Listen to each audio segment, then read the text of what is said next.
hour ahead. The wide receiver market has been reset again. A record deal agreed to between Jackson Smith and Jigba and Seattle. We'll talk about that. And Notre Dame's Pro Day. Jeremiyah Love, Jadarian Price, two of the top running backs in this class. Field Yates tells us why we might see an all-time NFL draft first there. Plus, linebacker Levante David for the Bucs, 14 seasons in Tampa. He calls it a career, but he joins us around the corner. We've got a stacked hour ahead. Field Yates, we're here. Mel Kiper Jr., Tim Hasselbeck, Phil Murphy. Adjust your fantasy lineups accordingly. And the thing is, Field, that the sport has no off season. We're going to be heating up just between your last two mock drafts. We had what? Opening of free agency, blockbuster NFL trade. Denver doesn't have a first-round pick anymore. And things are only going to heat up over the next month. We are 30 days from the opening of the NFL draft in Pittsburgh. And to celebrate the big 3-0, we got a man who looks like he's in his 20s. I will take that, Phil. You have been promoted. I'm not sure to what, but congratulations. Field Yates released his new two-round mock today, an early pick that jumps out, rather. Notre Dame running back Jeremiyah Love falling to the Commanders at pick 7. And I say falling too because he's number 2 on Field's big board. And per Bill Connolly, Love's Irish will rank number 1 in returning production for 2026. Ton of outbound talent too. They're bench pressing, they're jumping, they're running. NFL scouts are all posted up in South Bend today for Notre Dame's Pro Day.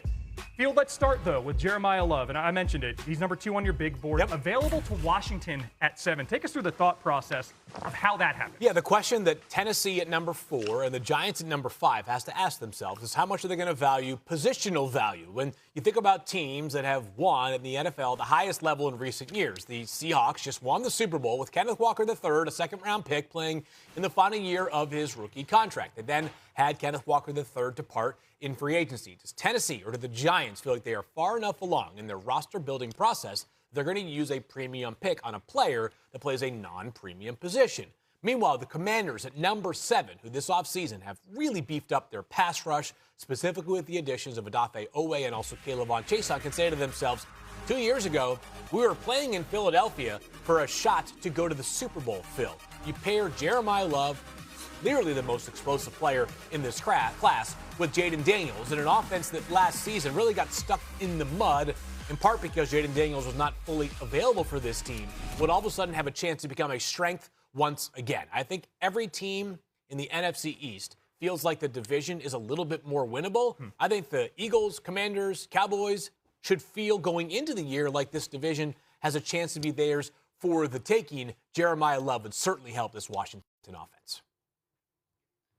You heard me talk about the field of the offensive line and the wide receivers and the tight ends and all the positions that we talk about. Hey, where could teams go, right? Don't take a running back in the first round. You take a running back who can catch the football in the slot or wide, who's multidimensional over everybody else. So that running back philosophy goes by the boards when you got a Jeremiyah Love. I watched this kid throughout his career at Notre Dame. He doesn't fumble the ball. He is a fear factor player, and that's something Jaden Daniels will have next to him, and that will be something defenses really have to worry about. So you can talk about all the other positions, say, hey, Kiper, you said go that route. Don't take the running back. This kid is special, and you'll talk about the game-breaking ability he has as a runner, how dependable, reliable he is, and how multi-talented he is. For the Commanders, Adam Peters, where was he? He was with the 49ers. They had Christian McCaffrey, right? Now you bring Jeremiyah Love to Washington with Jaden Daniels looking to revert back to that rookie form when he almost had him in the Super Bowl, right? Jeremiyah Love is much more than just a running back. He is a big-time offensive talent and a fear factor player. And, Tim, if you look at the teams picking ahead of Washington, right, if you're picking in the top 6, you got a few needs. Do you think Love will be available for Washington at 7, or will he go earlier? I think there's a decent chance he goes earlier. You mentioned the Titans at 4 and the Giants at 5. You know, certainly teams that, you know, when you look at them, could they go other positions? Sure, they could. But I think you also look at those teams and you say they have a young quarterback. And so, you know, one of the ways, you know, you can, you know, try to help your young quarterback is, yeah, you can build the offensive line. Sure, you can do that. But how about get him a running back? And to Mel's point, you know, not just a guy that you can only use one, you know, way. I think if you find a running back that is in the, you know, the caliber of Saquon or Bijan, guys like that, or Christian McCaffrey, where you go, wait a second, we can have this guy touch the ball over 20 times in a game. nothing helps a quarterback as much as that helps a quarterback. And so I could see, at a position that's been, quote unquote, devalued in the National Football League, I could see Love going that early because of the impact a rookie running back can have on an offense, just based on the volume in terms of touches and impact that he can have on an offense. And for all the great two-headed college running back systems we've seen, Darren McFadden, Felix Jones, Cadillac, Williams, Ronnie Brown, hell, Pony Express at SMU. Never before in the Common Draft era has one university had two running backs going RB1, RB2 in a given draft.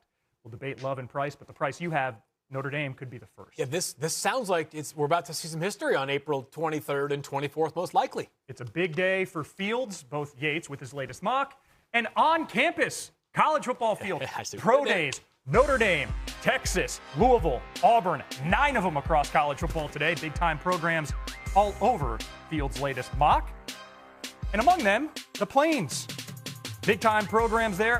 What more, Field, can you tell us about Auburn edge rusher Keldrick Falk? He came into the season, Phil, thinking he could be a top 5 overall pick in the draft. He's 6'7". He's 276 pounds. He's got great arm length. He checks all the boxes in terms of physical measurables. But he had just 2 sacks this past season after 7 as a true sophomore back in 2024. Now he's got some positional versatility. He can play on the end. He can play lined up over the center. Those big arms get in the way of passing lanes. That being said, you watched the tape last year and you're saying to yourself consistently, we want more. We never really got it out of him. Mel, Field mentioned it. This kid's the size of a small forward, weighs 276 with positional versatility. Do you like Falk to San Francisco at 27 where Field has him mocked? At that point, you got to like the pick. You're basically betting on the talent. You're taking that leap of faith that this talent's going to shine through once he's coached up in the NFL. He's a great young man. Field talked about his versatility. I tell you, he backs passes down. He didn't get the sacks. He didn't get the pressures that he had in 2024 where he was productive. 24, Tyron Crawford was a better player this year for Auburn in terms of production across the board, right? But that's your ultimate LTP or Keldrick Falk. He looks the part. There's not a defensive line coach in the NFL isn't going to look at that young man and say, I can get him to 10-plus sacks in the NFL. So for Keldrick Falk, if he does get down that far, the only reason is the lack of great production. Because going into the season back in August, we thought he'd be a top 5, top 10 pick guaranteed. And Mel, if you're talking upside, assessing upside, age matters. And Falk doesn't turn 21 until September. Great point. Let's head up I-65 to Louisville. Wideout Chris Bell's pro day already underway. Field, late season ACL tear for Bell. Where do you see him landing? Tricky player to place because of that ACL tear, but I have him going in the second round of the Los Angeles Rams. He's 6'2", 222 pounds. Keep in mind, for the Rams, they got Puka Nacua and Devontae Adams. So they need a wide receiver to win meaningfully this year. They do not. But if any team can afford to be patient with the player with this kind of upside, it will be the Rams. Worth noting that on the day that we found out that Chris Bell tore his ACL, I had a mock that dropped. He was picked 32 at the time of the Denver Broncos. Big-time talent. The Rams get a discount here. So, Tim, you played quarterback in this league. With LA's team needs and what Bell does, do you like the Rams going wide receiver toward the back end of round 2? Well, I do think, Field brings up a good point in terms of, the value, not needing him, immediately.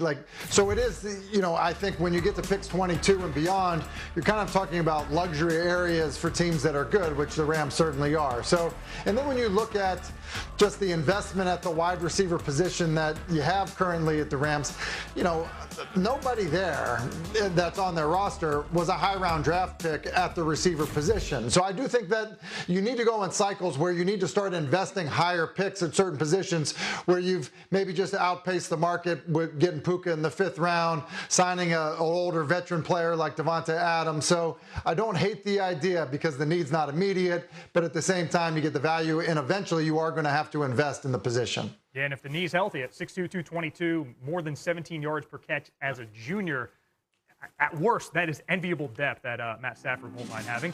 Never a bad reason to head to Austin. Texas also holding its pro day today. Field, linebacker Anthony Hill. Where do you have him landing? 41st overall, the Cincinnati Bengals, who desperately need linebacker help. 17 sacks, 7 forced fumbles over 3 seasons for Anthony Hill. An explosive athlete. The biggest question mark, is he more athlete or is he sort of this football processor like a guy like C.J. Allen out of Georgia who had going 7 picks prior to this is. But you cannot deny the production. He came into this past season with hopes of being a first-round pick. Not sure he gets there, but definitely a player that would help address what I believe is a desperate need for the Bengals still after a busy offseason.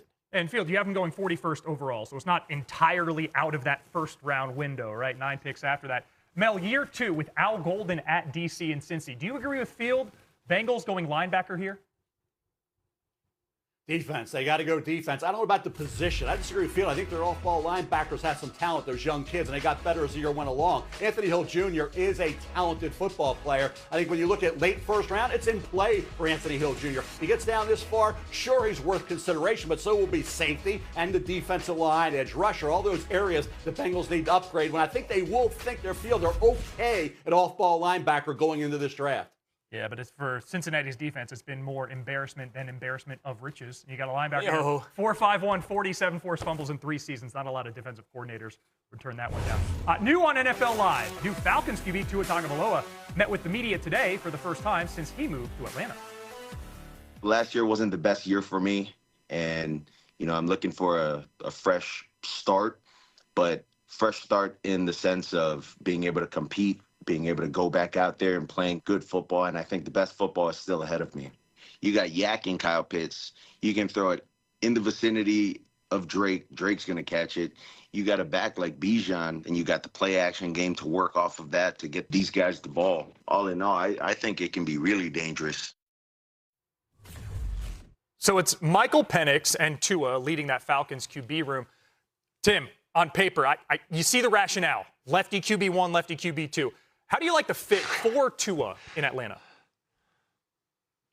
For Tua, I think it's great. I mean, you find yourself in a situation where, the starter hasn't been able to stay healthy. And so while it didn't work in Miami, you've got another crack at being a starting quarterback in the NFL, a real shot at it.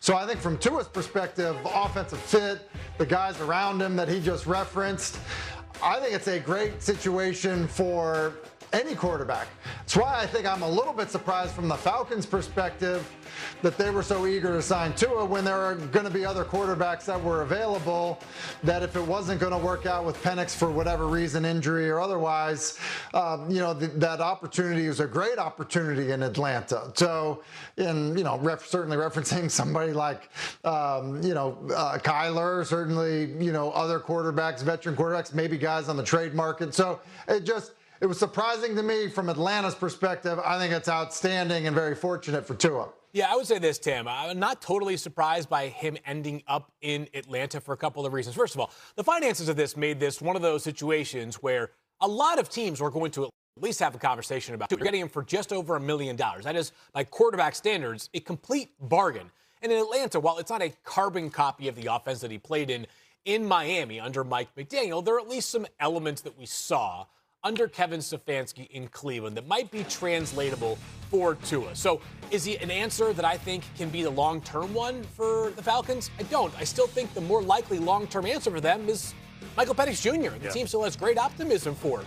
But for a $1.2 million roll of the dice, I'm okay with it given the quarterback landscape Atlanta had to operate within this offseason, understanding their cap situation and the fact that it was just not a great quarterback market. And the last team to start multiple left-handed quarterbacks in the same season. Got to go back to the 1997 Jags. They did go 11-5 with Mark Brunell and Steve Matthews. Lost in the wild card round to the eventual Super Bowl winning Broncos. Hey, we're just getting started on NFL Live. Field Yates released his latest mock today. Don't know if you heard. You won't want to miss where Ty Simpson is headed and what it might cost to get him there. Plus, Devontae David joins the show, fresh off announcing his retirement. We look back at his journey, the next era in Tampa, which quarterbacks he had the most fun chasing. Stay tuned. NFL